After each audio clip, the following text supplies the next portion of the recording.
Hello, कैसे हैं आप सब? बढ़िया हैं? चलिए, अच्छी बात है। बढ़िया, स्वस्थ और खुश होना चाहिए।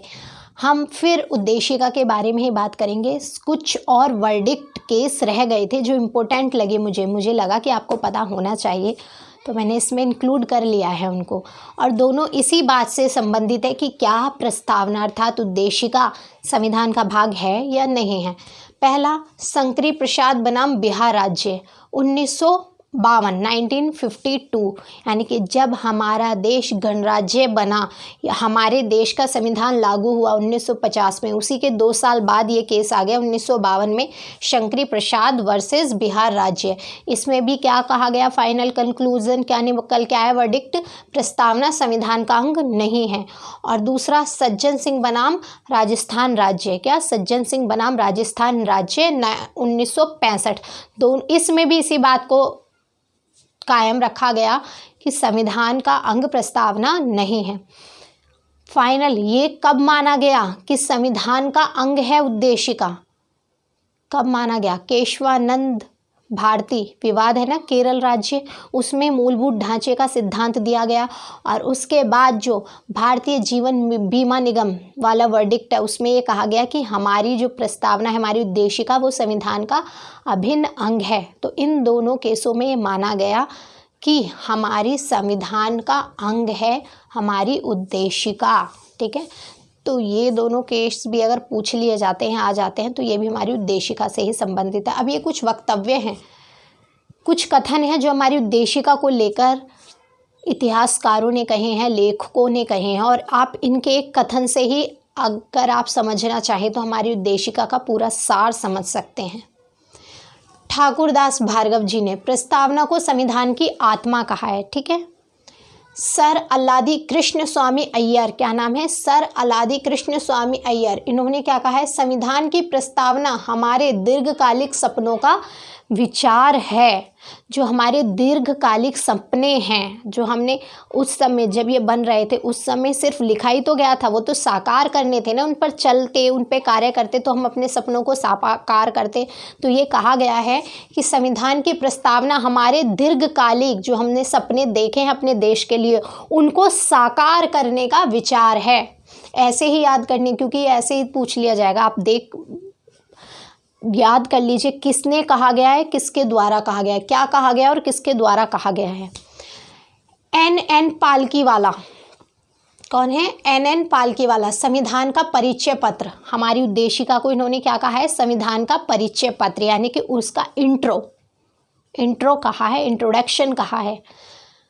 सर अर्नेस्ट वॉकर, क्या है, सर अर्नेस्ट वॉकर, उद्देशिका को अपने सामाजिक राजनीतिक विचारों की कुंजी माना है। इन्होंने क्या कहा है, उद्देशिका को अपने सामाजिक राजनीतिक विचारों की कुंजी माना है। और किस बुक में लिखी है ये बात, किस बुक में माना है, किस बुक में दर्शाई गई है, लिखी गई है इस बात को? Principles of social and political theory, क्या बुक है, बुक का नाम क्या है, principles of social and political theory. और इसके राइटर कौन होंगे, यही सर अर्नेस्ट वॉकर। या फिर आप शॉर्ट में कहें तो आपसे पूछ सकते हैं कुंजी नोट किसने कहा गया है, तो कुंजी नोट सर अर्नेस्ट वॉकर के द्वारा ही कहा गया है उद्देशिका को। M हिदायतुल्ला, क्या नाम है, M हिदायतुल्ला, मूल आत्मा कहा है, संविधान की मूल आत्मा कहा है। याद रखिएगा, मूल आत्मा, मूल शब्द अगर आ गया है तो मूल आत्मा किसने कहा है, M हिदायतुल्ला जी ने। और ये वाला दोनों में डिफरेंस याद रखिएगा, M हिदायतुल्ला जी में क्या लगा हुआ है आगे वर्ड, मूल आत्मा।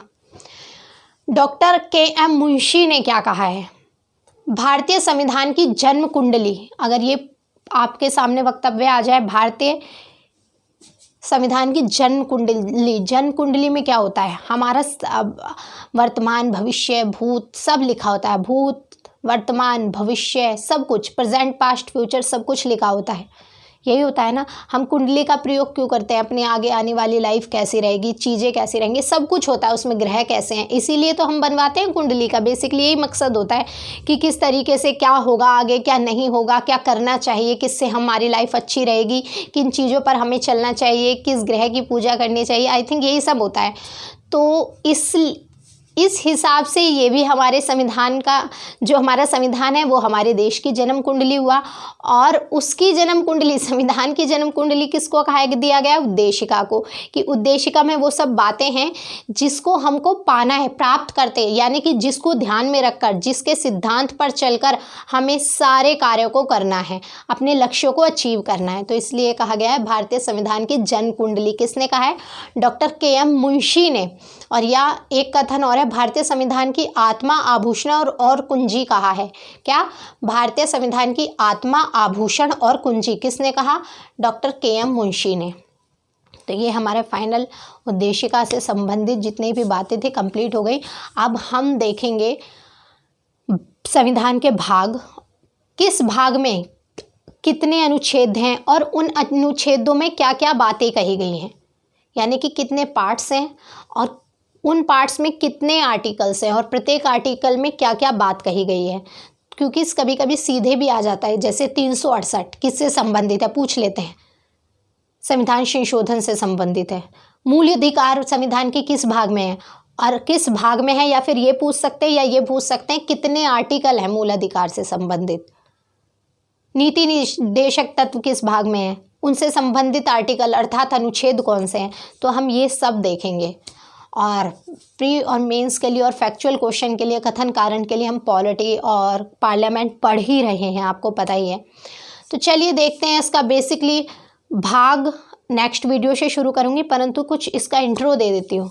भारत का संविधान 22 भाग है, अभी वर्तमान समय में 25 हो गई है संख्या, 465 या 66 इतने ही इसमें आर्टिकल। देखिए ये तो सिर्फ जोड़ दिया गया है, परंतु अगर आपसे मूल पूछा जाए ना, मूलतः हमारे संविधान में कितने अनुच्छेद हैं, तो आज भी 395 ही अनुच्छेद हैं और 22 ही भाग है।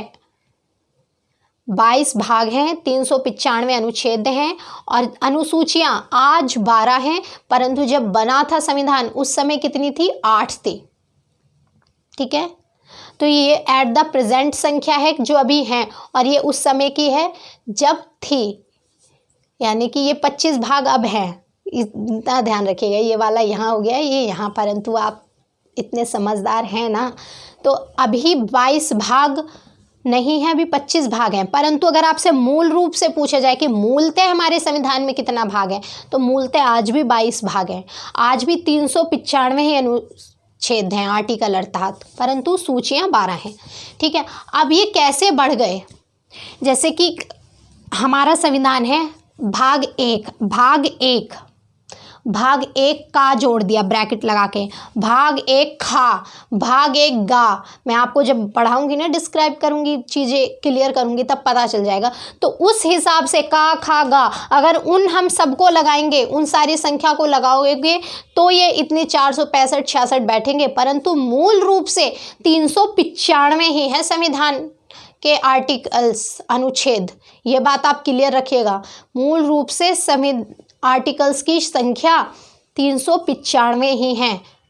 अब कुछ को ऐड करना है तो क्या किया, हमें भाग 1 में या एक आर्टिकल में, 2 में, 3 में ऐड करना है। अब वो तो लिखा ही हुआ है, तो क्या करेंगे, 2 का का, 2 का खा, 2 का गा, 2 का घा, ऐसे जोड़ देंगे। तो क्या होगा, अब उन सब को एक सार गिनेंगे, का, खा, गा, घा को, तो संख्या ज़्यादा बैठेगी ना। इसी तरीके से इतने सारे अनुच्छेद की संख्या बढ़ गई, परंतु मूल रूप से कितने हैं? 395 ही हैं। अब देख रहे हैं, मैंने आपको बताया था ना कि 26 नवंबर 1949 को बनके संविधान लागू हो गया था, और उसके संविधान बन गया था लागू 1950 को हुआ था ना, या नहीं हुआ था? 1950 को ही हुआ था ना, तो लागू 1950 को हुआ था, परंतु तैयार कब हो गया था? 1949 को। तो उस समय कितने अनुच्छेद शुरू कर दिए थे, यानी कि कितने अनुच्छेदों को लागू कर दिया था? संख्या थी 15, यानी कि टोटल 15 अनुच्छेद ऐसे थे जो जब भी लागू कर दिए गए थे जब संविधान बनकर तैयार हो गया था। वो अनुच्छेद कौन से हैं? 5, 6, 7, 8, 9। कितना? 5, 6, 7, 8, 9, 60 यानी कि 60, 324, 366, 367, 372, 380, 388, 391, 392, 393। ये टोटल 15 अनुच्छेद ऐसे थे जो जब हमारा संविधान बनकर तैयार हुआ था, रेडी हुआ था, तभी लागू कर दिए गए थे। बाकी पूरा संविधान, पूरा कॉन्स्टिट्यूशन कब लागू हुआ था? 26 जनवरी 1950 को। चलिए आज के लिए इतना ही रखते हैं। नेक्स्ट वीडियो में हम पूरे पार्ट्स देखेंगे, कितने पार्ट्स हैं और उन पार्ट्स में कितने आर्टिकल्स हैं, ठीक है, और अनुसूचियाँ कितनी हैं, उन अनुसूचियों में क्या क्या लिखा गया है। चलिए आज के लिए इतने रखते हैं। धन्यवाद।